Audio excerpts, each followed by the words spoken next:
মানুহৰ আশাবোৰো কিন্তু বৰ আচৰিত দেই। এই আশাবোৰেই মানুহক জীয়াই থাকিবলৈ বাধ্য কৰায়। ৰাতিপুৱা শুই উঠি সি অফিচলৈ বুলি দৌৰ মাৰে।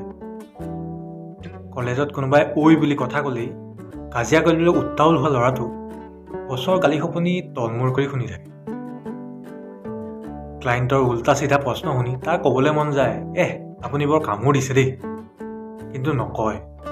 সেইবোৰো ই হাঁহি হাঁহি উত্তৰ দিয়ে, কেৱল সেই মাহেকৰ মূৰত পোৱা টকাকেইটাৰ স্বাৰ্থত।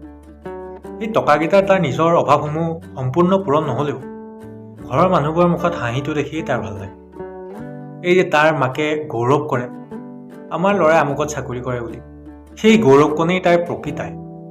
সপোনবোৰ খেদি খেদি তাৰ ৰাতি টোপনি হেৰায়, কিন্তু মাহেকৰ মূৰত খালী পকেটটো দেখি তাৰ কিন্তু সপোনবোৰ হেৰাই নাযায়। সি মাথো